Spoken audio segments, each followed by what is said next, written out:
What's going on, everybody? Welcome to Command and Console. My name is Jason. Today, you've seen the thumbnail, you've seen the title. I've spent way too much on Gamecube games. Yes, right. I've spent over 200 quid. Some of these are going to be a mix of CEX voucher pickups, vintage pickups, and some eBay pickups as well. The bulk of them being from eBay because I've just went on an impulsive, just mental, just crazy spend up on eBay on Gamecube games. Without further ado, let's get on to the haul. So the first game is Sonic Adventure Director's Cut. From my understanding of this port from the original Dreamcast version, they've changed up the models. It's got the higher resolution models, better models, and new and interesting content as far as I'm aware. I don't know what they are. I'm looking at the back of this. Okay, you can unlock some Game Gear games of the classic Sonic titles, I'm assuming, and you've got enhanced GameCube graphics. I knew the graphics were overhauled at least for this. I have played this recently. It's really dated now, I think. It's one of the better 3D Sonic games. I feel like, yeah, I played maybe the first opening mission in this, and it's the opening stage. It's still really fun.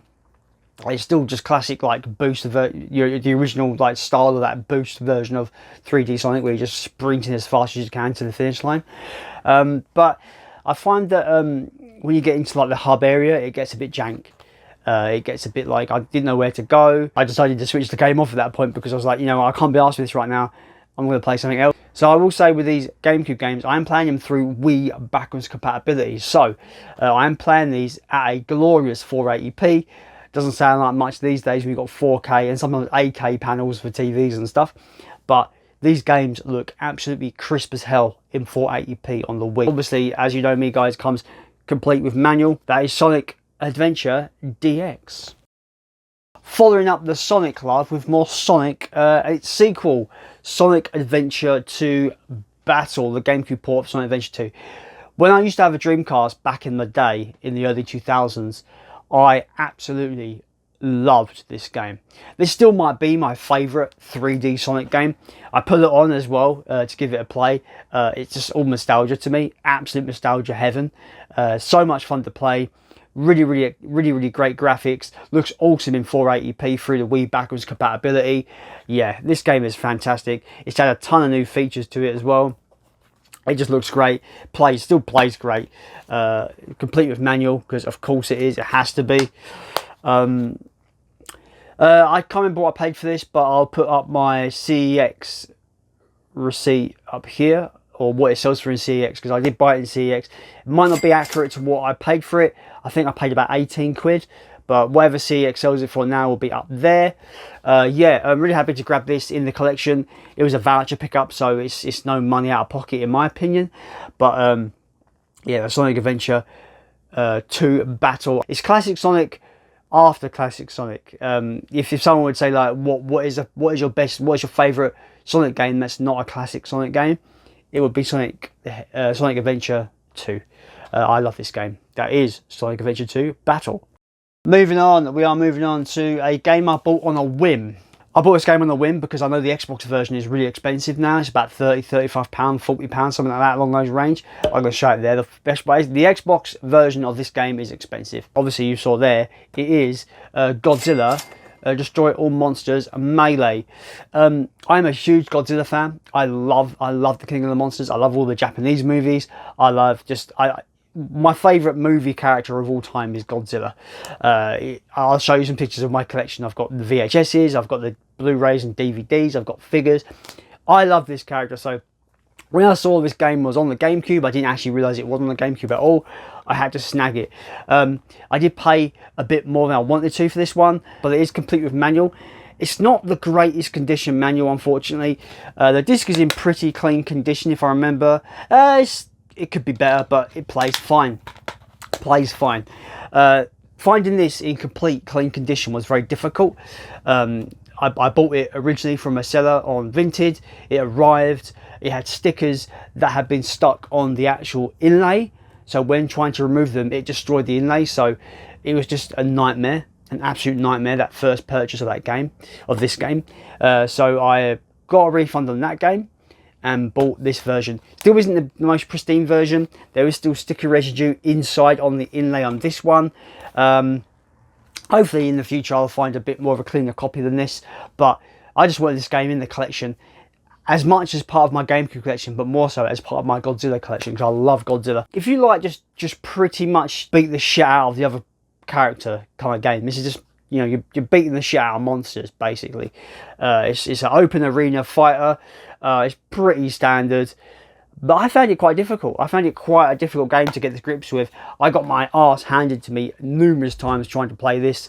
I'm really interested in this game because you've got tons of kaiju to unlock, especially from obviously the Godzilla lineage. You've got tons of kaiju to unlock in it as well. So I'm looking forward to kind of getting used to the combat mechanics of this one and unlocking those awesome kaiju like Mecha Ghidorah and stuff, because it'd be epic. That's Godzilla, Destroy All Monsters, Melee. If you love your kind of just, you know, open arena beat 'em ups, I think you might find this one really fun. If you love Godzilla, it's a no-brainer, right? That's awesome. Happy to have that one. The next game is a Zelda game, the first Zelda game for my Gamecube collection. I do want to get Twilight Princess, but I find that game a bit too expensive at the moment for me to pull the trigger on. I think CEX sell it for this price. This next game is probably my top 3, top 5 easy of Zelda games. I adore this one. I think it's great. And it is Legend of Zelda Wind Waker. I love this game. I think it's fantastic. I love the art style. I think the art style in general makes it really age beautifully as well. What I love about this version that I picked up in CEX, I think I paid £45 for it, which I didn't care, I had a voucher, so who gives a shit. But I'm really happy about this one because it comes with the bonus disc that has Ocarina of Time on it, which is awesome to be playing that game on the Gamecube. I'm really looking forward to revisiting that game. But yeah, this is a really cool version.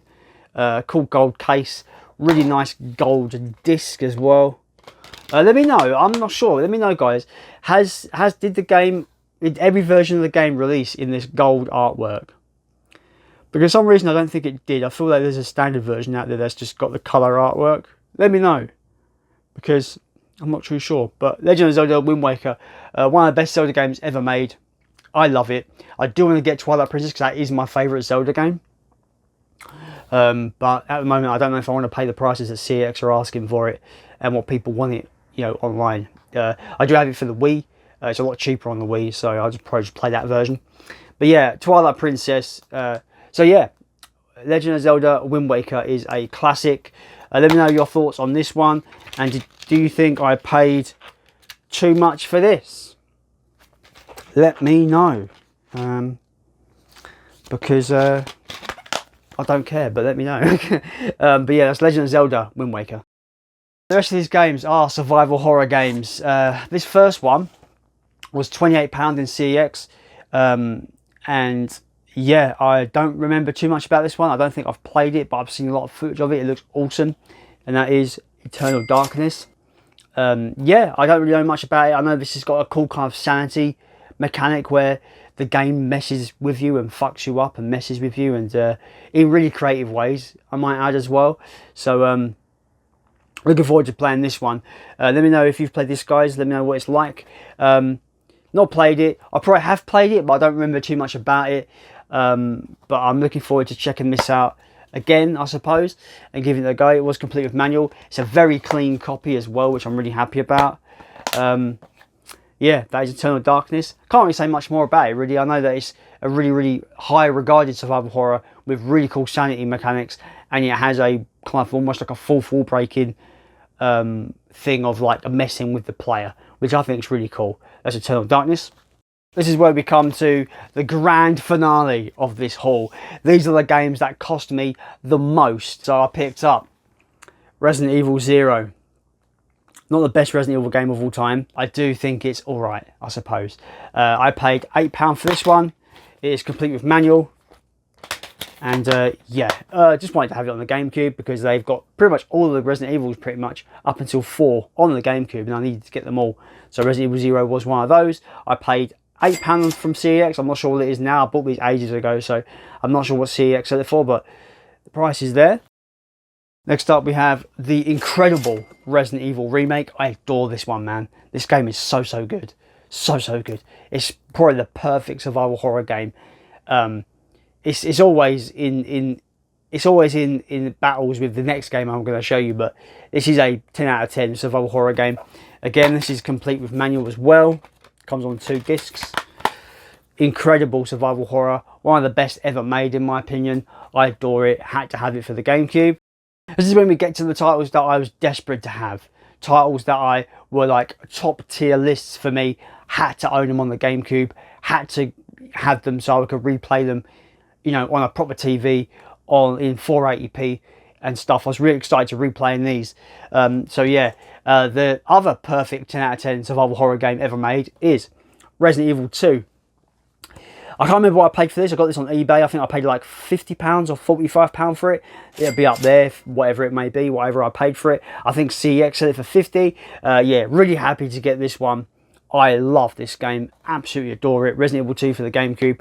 One of the best, if not the best, survival horror game ever made. It's 10 out of 10, complete with manual. Super chuffed about it. And I've put this on recently as well to play it. And what the Wii does for backwards compatibility, the definition of the characters in this, not so much the backgrounds in terms of fidelity, but in terms of just the models, the character models, they look so crisp and they kind of jump out of the screen, and there's such a striking contrast between the character models and the background. It looks absolutely fantastic.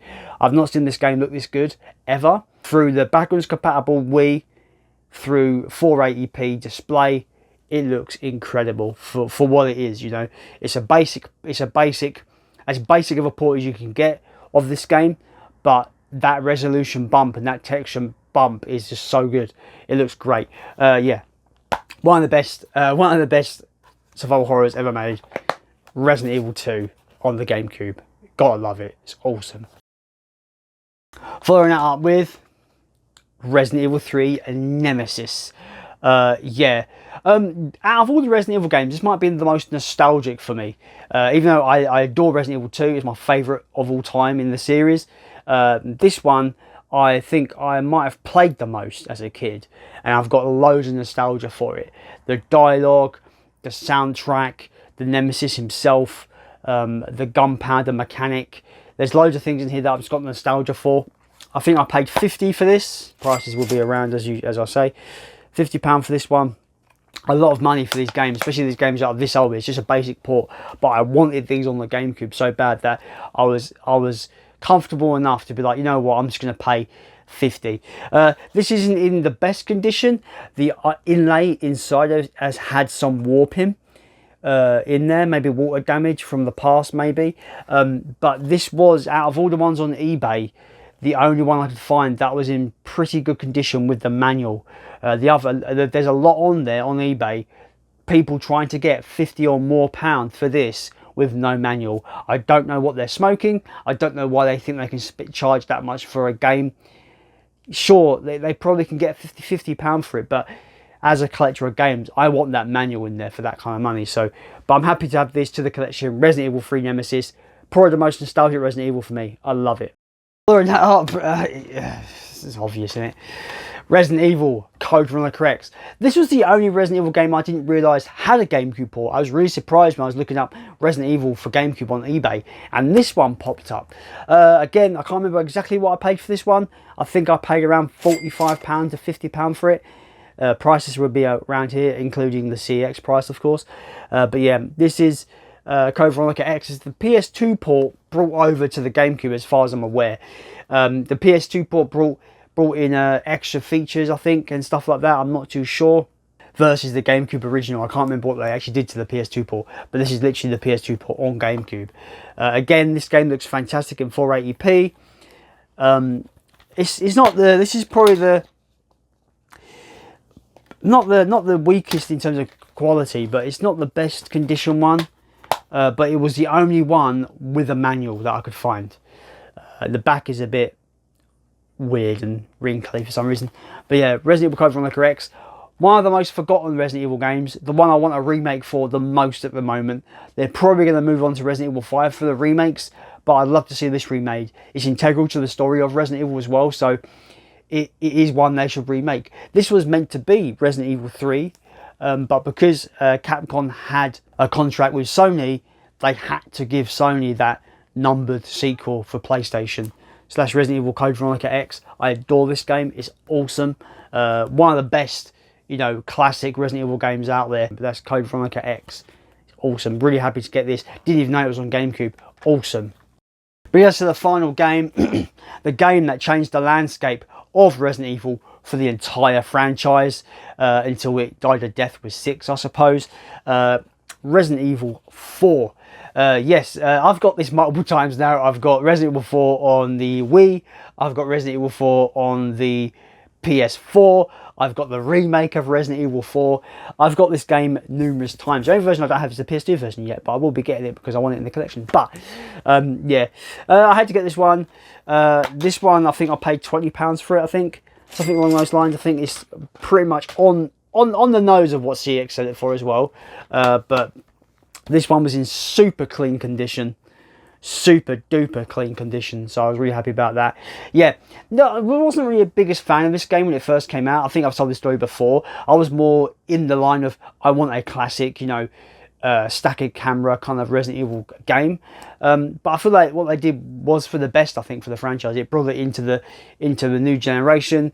It gave it a whole new fresh coat of paint and fresh kind of feel. And it did wonders for the series. It brought new life into the series until it didn't.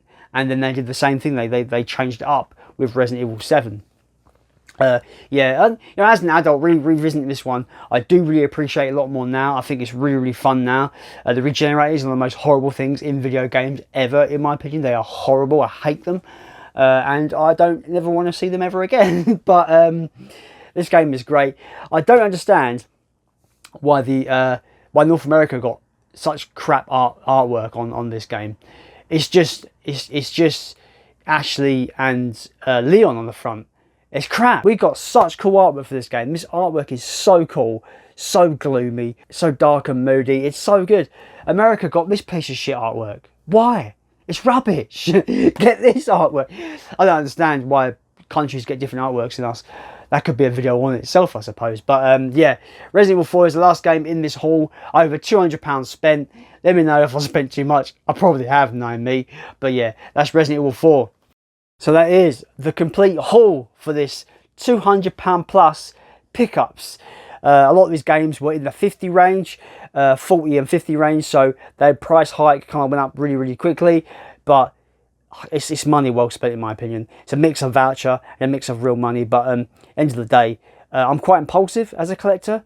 So I just go all out sometimes. But you know what? I've got the money there. I might as well just grab what I want sometimes. But that is the haul. 200 quid plus.